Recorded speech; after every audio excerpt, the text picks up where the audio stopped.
शिक्षकाचा विजय झालाच पाहिजे। नमस्कार, मी नितीन चुटे, नागपूर जिल्हा सुरक्षा रक्षक मंडळाचे सुरक्षा रक्षक व माणुसकी सुरक्षा रक्षक सेना महाराष्ट्र राज्याचे कोषाध्यक्ष व हे माझी आमची संघटना। आम्ही साखळी उपोषणाकरता इथे बसलेलो आहे।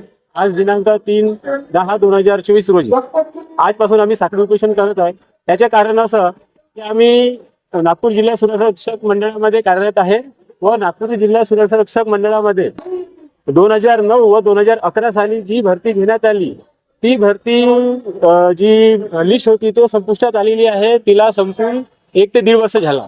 1 ते 1.5 वर्ष झाल्यानंतर जे आस्थापनामध्ये रजिस्टर आहे आपल्या मंडळामध्ये ती आस्थापना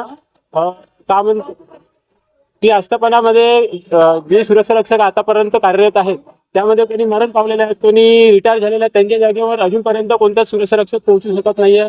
त्यामुळे जी आस्थापना ही दुसऱ्या प्रायव्हेट एजन्सीला किंवा दुसऱ्या मेस्को आहे किंवा MSF आहे यांना प्रोव्हाइड करत आहेत की ती आली पाहिजे। आणि आमचं मंडळ जे आहे ही नागपूर जिल्हा सुरक्षा मंडळ हे निष्क्रिय होण्याच्या भरावर आहे। भविष्याचा विचार करता आम्ही शासनाकडे व सुरक्षक मंडळाकडे पाठपुरावा केला, पत्रव्यवहार केले। मंडळाने सांगितलं की ही शासन स्तरावर बाब आहे, त्यांच्याकडून आमचे पत्रव्यवहार सुरू आहे। त्यांच्याकडून आम्हाला जसं भरतीचं जे प्रयोजन मिळालं, भरतीचा निर्णय आला की आम्ही लगेच भरती सुरू करून असं आम्हाला सांगितलं। परंतु आम्ही शासनाला पण ह्यांच्या पत्रव्यवहार केला, महाराष्ट्र शासनाला, माननीय उपमुख्यमंत्री साहेब देवेंद्र फडणवीस यांच्याकडे पण आम्ही पत्रव्यवहार केला। त्यांच्यासोबत आम्ही भेट घेतली। त्यांनी सांगितलं की आम्हाला लवकरात लवकर ही तुमची भरती प्रक्रिया आम्ही राबवू, परंतु अजूनपर्यंत आम्हाला त्यांच्या कोणत्याही प्रकारच्या पत्रव्यवहार किंवा पॉझिटिव्हली रिस्पॉन्स मिळालेला नाही, त्यांच्याकडून आम्हाला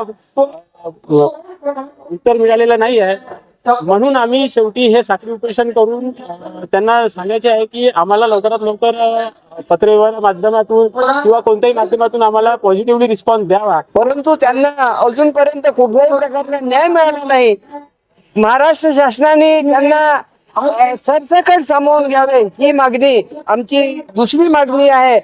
आणि या मागणीकरता या ठिकाणी म्हणजे या दोन्ही मागण्या ज्या आहे या दोन्ही मागण्यांकरता आम्ही या ठिकाणी साखळी उपोषण सुरू केलेलं आहे। हे साखळी उपोषण तोपर्यंत राहील जोपर्यंत आमच्या मागण्यांविषयी शासनाकडून कुठल्याही रिस्पॉन्स मिळाला नाही, तर आमचं हे साखळी उपोषण तोपर्यंत सुरू राहील। 11 मध्ये ज्या भरत्या झाल्या होत्या आणि ज्या वेटिंग लिस्ट होत्या त्या संपुष्टात आल्यामुळे इतर ज्या आस्थापना आहे, ज्या आस्थापना सुरक्षा रक्षक मंडळाला मागणी करत आहे का आम्हाला एवढे सुरक्षा रक्षक पाहिजे, पण महानगरपालिका आपल्या सुरक्षा रक्षक मंडळामध्ये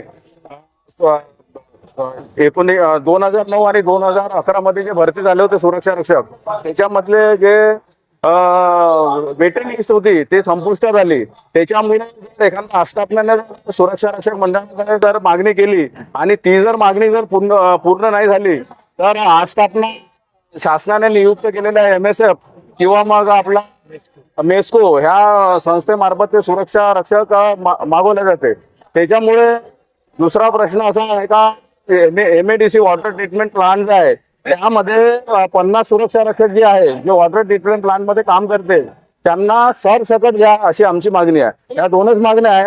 जोपर्यंत शासनाकडून आम्हाला त्यांच्याकडून काही लेखी किंवा धोरणात्मक किंवा त्यांच्याकडून काही असं प्रतिसाद मिळत नाही तोपर्यंत आमचे साखळी उपोषण सुरू राहील। नागपूर जिल्हा सुरक्षा रक्षक मंडळमध्ये महिला सुरक्षा रक्षक म्हणून कार्यरत आहे आणि मी माणुसकी सुरक्षा रक्षक या संघटनेमध्ये जिल्हा सचिव म्हणून नियुक्ती आहे।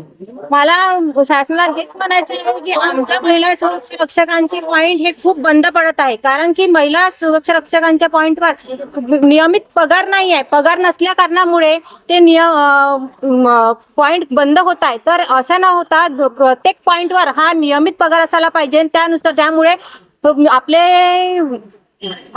पॉइंट बंद पडणार नाही आणि शासनाने भरती प्रक्रिया ही लवकरात लवकर घेण्यात यावी, कारण की आम्ही जर घरी बसलो तर आमच्या घरचे आमचं पोटपाणी कोण पाहणार, कारण की आमच्या महिला सुरक्षा रक्षक ह्या काही त्यांचे मिस्टर वारलेले आहेत, कारण त्यांना स्वतःचं घर पोसायचं आहे, मुलाबाळा पोसायचं आहे, घराचा किराया द्यायचा आहे, तर ते कसे देणार जर घरी बसले तर कसं होईल। त्याच्यामुळे शासनाने भरती प्रक्रिया हे लवकरात लवकर निर्णय